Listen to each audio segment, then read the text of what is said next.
வணக்கம் மக்களே, welcome back to நேற்று இன்று நாளை. இன்னைக்கு நம்ம வீடியோல வெஜ் கறி தோசை தான் பண்ண போறோம். இந்த தோசை பண்றது ரொம்ப ரொம்ப ஈஸிங்க. இந்த தோசையோட ரெசிபி பார்க்கறதுக்கு முன்னாடி நீங்க நம்ம சேனலுக்கு ஃபர்ஸ்ட் டைமா வரீங்கன்னா மறக்காம சப்ஸ்கிரைப் பண்ணுங்க. வீடியோ உங்களுக்கு பிடிச்சிருந்தா உங்க ஃப்ரெண்ட்ஸ் கூட ஷேர் பண்ணுங்க. லைக் பட்டனையும் அப்படியே ஒரு தட்டிடுங்க. ஆஃப் லேட்டா நம்ம ஊர்ல இப்போ நிறைய ரெஸ்டாரண்ட்ல ட்ரெண்டிங்கான ரெசிபிஸ் பார்த்தீங்கன்னா நான்வெஜ் ரெசிபிஸை அப்படியே வெஜ்ஜா கன்வெர்ட் பண்றது தான். நானுமே ஒரு சில ரெஸ்டாரண்ட்டில் ட்ரை பண்ணியிருந்தேங்க. அதை வச்சு கிரியேட் பண்ண இந்த தோசை பார்த்தீங்கன்னா எங்கள் வீட்டில் சூப்பர் ஹிட். நீங்களும் ட்ரை பண்ணி பார்த்துட்டு எப்படி வருதுங்கிறத எனக்கு மறக்காமல் கமெண்ட்ஸ் சொல்லுங்கள். இப்போ வாங்க வீடியோக்குள்ளே போகலாம். இந்த ரெசிபி பண்ணுறதுக்கு நான் இன்னைக்கு ஆயிஸ்டர் மஷ்ரூம் சோயா தான் யூஸ் பண்ணியிருக்கேன். குக் பண்ணுறதுக்கு ஜஸ்ட் பிஃபோர் தான் நீங்கள் மஷ்ரூமை வாஷ் பண்ணணும். நார்மல் வாட்டரில் வாஷ் பண்ணிவிட்டு சால்ட் வாட்டரில் ஒரு தடவை வாஷ் பண்ணிவிட்டு அதுக்கப்புறம் பொடி பொடியாக சாப் பண்ணி எடுத்து வச்சுக்கோங்க. சோயாவை பொறுத்த வரைக்கும் சோயாவை கொதிக்கிற தண்ணியில் போட்டு எக்ஸஸ் வாட்டர்லாம் சாஃப்ட் ஆனதுக்கப்புறமா நீங்கள் ட்ரெயின் பண்ணிவிட்டு அதுக்கப்புறமா கூல் ஆனதுக்கப்புறம் ஸ்க்வீஸ் பண்ணி எடுத்தீங்கன்னா உங்களுக்கு சோயா நட்ஜெட்ஸ் ரெடி ஆகிடும். தண்ணி எல்லாத்தையும் நல்லா புழிஞ்சதுக்கப்புறமா சோயாவை அப்படியே ஒரு மிக்ஸி ஜாருக்கு சேர்த்துட்டு நம்ம குறைன்னு அரைச்சி எடுத்துக்கலாம். ஜஸ்ட் பல்ஸ் பண்ணாலே அரைஞ்சிரும். கடாயில் 1-2 டேபிள் ஸ்பூன் அளவுக்கு எண்ணெய் சேர்த்துக்கோங்க. எண்ணெய் சூடானதுக்கப்புறமா இதில் 1/4 டீஸ்பூன் அளவுக்கு ஜீரகம், 1/4 டீஸ்பூன் சோம்பு சேர்த்துக்கலாம். ஜீரகம் சோம்பு பொரிஞ்சதுக்கு அப்புறமா 2 வெங்காயத்தை பொடி பொடியாக நறுக்கிட்டு இந்த எண்ணெயில் சேர்த்துருங்க. வெங்காயத்தை இந்த எண்ணெயிலே நல்லா வதக்கிக்கலாம். ஓகே, இது என்னங்க மஷ்ரூம் சோயா காம்பினேஷன் யோசிக்கிறவங்களுக்கு, சோயா பார்த்தீங்கன்னா ரொம்ப ட்ரையாக இருக்கும், மஷ்ரூம் மாய்ஸ்டாக இருக்கும். ரெண்டும் கம்பைன் ஆகும் போது உங்களுக்கு நல்லா பேலன்ஸ்டாக இருக்கும். வாசனைக்கு இதிலே பொடி பொடியாக நறுக்குன கருவேப்பிலை சேர்த்துருங்க. அதுக்கப்புறமா 1 டேபிள் ஸ்பூன் அளவுக்கு இஞ்சி பூண்டு விழுது சேர்த்துட்டு பச்சை வாசனை போகிற வரைக்கும் வதக்கிக்கலாம். பச்சை வாசனை போனதுக்கு அப்புறமா 2 தக்காளியை பொடி பொடியாக நறுக்கிட்டு இதிலே சேர்த்துருங்க. தக்காளி நல்லா வெந்து குழையணுங்க, அது வரைக்கும் வதக்கிக்கோங்க. ஆயிஸ்டர் மஷ்ரூம் பார்த்தீங்கன்னா உங்களுக்கு இந்த தோசைக்கு நல்ல ஒரு டெக்ஸ்சர் கொடுக்கும். பட் ஆயிஸ்டர் மஷ்ரூம்ஸ் இல்லாதவங்க நார்மல் பட்டன் மஷ்ரூம்ஸ் கூட யூஸ் பண்ணிக்கலாம். ஆயிஸ்டர் மஷ்ரூம் இன்னும் நல்லா நம்மளுக்கு ஒரு சாஃப்ட்னஸ் கொடுக்கும், தோசையோட பிளெண்ட் ஆகும். அதனால தான் நான் யூஸ் பண்ணியிருந்தேன். பட்டன் மஷ்ரூம்ஸோட ஆயிஸ்டர் மஷ்ரூம்ஸில் உங்களுக்கு நியூட்ரிஷனல் வேல்யூமே ஜாஸ்தியாக இருக்குது. தக்காளி அப்படியே மசிச்சு விட்டுட்டு இதில் அப்படியே நம்ம பொடிகள் சேர்த்துக்கலாம். கொஞ்சமாக மஞ்சள் பொடி, 1 டீஸ்பூன் காஷ்மீரி சிவப்பு மிளகாய் பொடி, 1 டீஸ்பூன் ஜீரகப்பொடி, 1/2 டீஸ்பூன் அளவுக்கு மல்லிப்பொடி சேர்த்துக்கோங்க.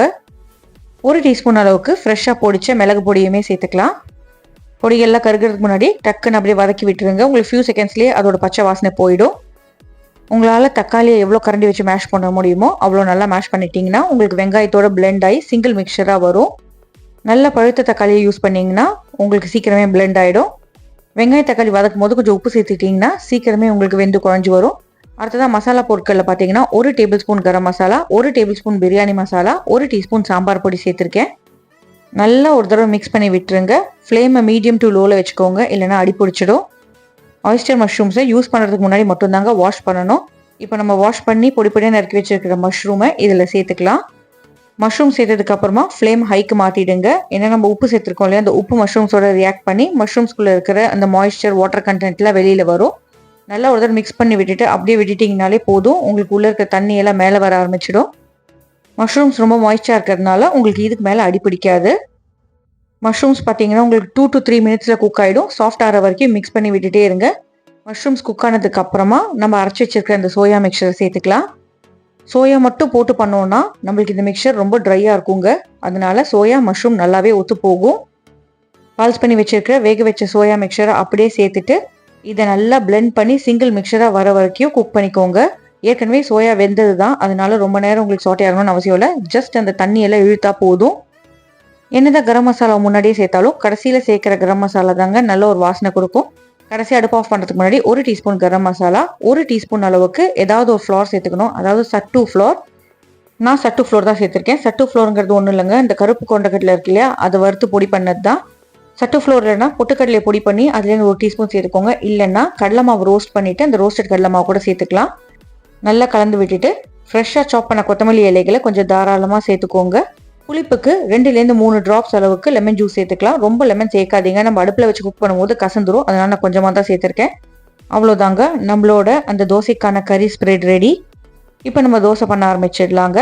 தவாவை நல்லா சூடு பண்ணிவிட்டு கொஞ்சமாக எண்ணெய் க்ரீஸ் பண்ணிவிட்டு தண்ணி தெளித்து பார்த்தீங்கன்னா உங்களுக்கு எவ்வளோ சூடாக இருக்குன்னு தெரிஞ்சிடும். சூடான தவாவில் ஒரு கரண்டி மாவு சேர்த்துட்டு நீங்கள் இந்த தோசையை எய்தர் திக்காவும் பண்ணிக்கலாம், இல்லைன்னா கொஞ்சம் தின்னாவும் பண்ணிக்கலாம். தோசை மாவு வேகிறதுக்கு முன்னாடியே நீங்கள் அது ஒரு ஸ்ப்ரெட்டை சேர்த்துடணும். அப்போ தான் ஸ்ப்ரெட் நல்லா ஒட்டும்.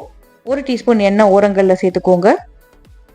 மாவு பார்த்தீங்கன்னா மாய்ஸ்டாக இருக்கும் போதே ஒரு ஃபியூ செகண்ட்ஸ்லேயே நீங்கள் அந்த ஸ்ப்ரெட்டை ஸ்ப்ரெட் பண்ணிடணும். இல்லைன்னா உங்களுக்கு ஸ்ப்ரெட் தனியாகவும் தோசை தனியாகவும் இருக்கும். அந்த ஈரமாக இருக்கிற மாவில் நம்ம ஸ்ப்ரெட் பண்ணால் தான் நல்லா பிளெண்ட் ஆகி வரும்.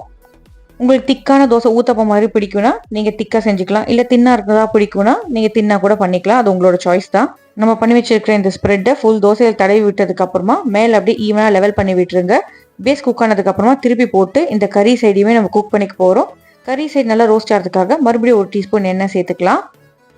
கறி அப்படியே ஓரளவுக்கு ட்ரை ஆனதுக்கப்புறம் உங்களுக்கு கல்லில் ஒட்டாதுங்க, ஈஸியாக எடுக்க வரும். அவ்வளோதாங்க, சுட சுட அப்படியே கொடுங்க.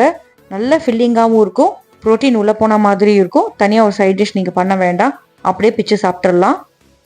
இதுதாங்க என்னோட வெர்ஷன் ஆஃப் வெஜ் கறி தோசை. நீங்களும் இந்த தோசையை ட்ரை பண்ணி பார்த்துட்டு உங்களுக்கு பிடிச்சிருக்காங்கிறத எனக்கு மறக்காமல் கமெண்ட்ஸ் சொல்லுங்கள். நம்ம சேனலுக்கு நீங்கள் ஃபர்ஸ்ட் டைமாக வரீங்கன்னா லைக் பண்ணுங்கள், ஷேர் பண்ணுங்கள், சப்ஸ்கிரைப் பண்ணுங்கள். இன்னும் நல்ல ரெசிபியோட நல்ல வீடியோவோட உங்களை நான் சீக்கிரமே சந்திக்கிறேன். Until then, take care, bye bye, have a great day, thanks for watching.